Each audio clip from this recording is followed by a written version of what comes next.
heard a lot of you out there say I'm scary. So I decided to start talking more and set the record straight. I've been living up here on the internet for years while you guys have been clicking away and making me say Klasky Chupo literally millions of times. Hey, what's up with that? I mean, how many times can you say the same two words, those weird names? One's Hungarian and the other's Polish. Together they sound Hungolish. Some people think Klasky Chupo are my parents. They're not. It's summer and Grandpa Splat's taking my brother Digital and I on a road trip.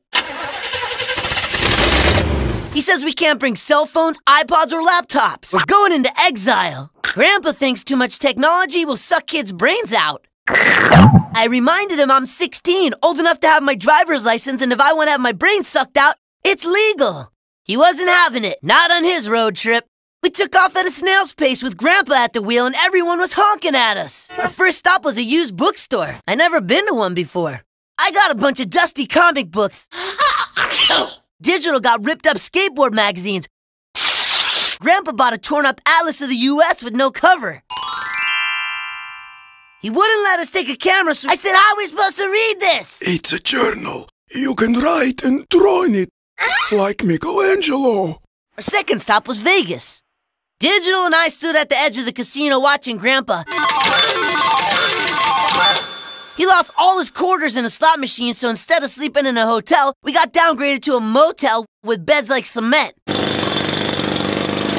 Next, we drove to the Grand Canyon, walked onto a see-through observation platform, and looked down. Digital got dizzy and threw up. I begged Grandpa to stop at an internet cafe. I felt trapped in a time warp before the invention of computers. Digital was driving me crazy. He brought his drumsticks and was banging out beats on the window of the front seat in my head. I finished my comic books and I couldn't write another word in my journal.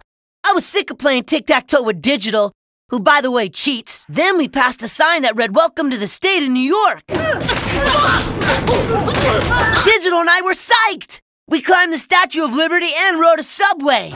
Grandpa bought us skateboards, and we went to Central Park for a Splat family reunion. I met a whole bunch of cousins that look like me. It was awesome. Grandpa sold his Lincoln, and we flew home back to the future. Dude, this sucks. I got in trouble in school today because my teacher said I wasn't following rules. So Mr. Boxer, my teacher, gave me detention after school for the next 3 days. He's making me write an essay about rules. I have to read in front of the loser detention class tomorrow. So I thought I'd practice on you guys. No offense. Here goes. Our country's forefathers wrote a constitution with lots of rules. At school there's rules. At work there's rules. In theaters they give us big rules, like turn off your cell phones. And the ever-popular monster rule, no throwing popcorn at the backs of people's heads. Which, by the way, is totally awesome fun. So here's my question.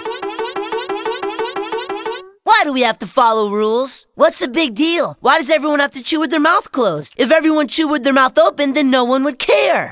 What if interrupting someone when they're talking was okay? Then everyone would talk at the same time and boring conversations would be shorter. You wouldn't have to hear half of the dumb stuff people say. There are lots of arguments for not following rules. It can cause chaos and probably a big mess. But on the upside, we could all be having a blast. So go ahead. Chew your food with your mouth open. Don't wear socks in winter. And watch TV standing on your head.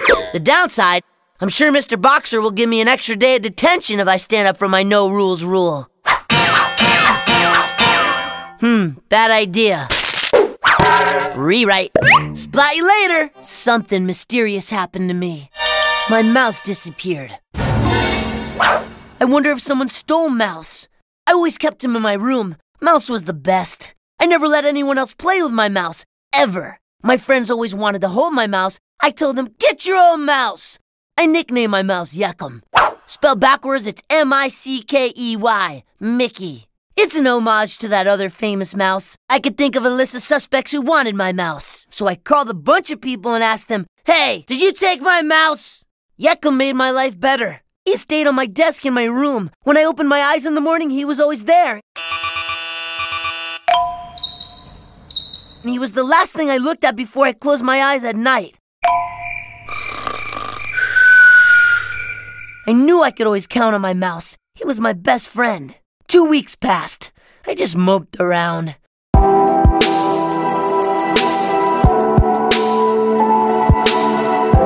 Life wasn't the same without Yekum. I looked everywhere for my mouse.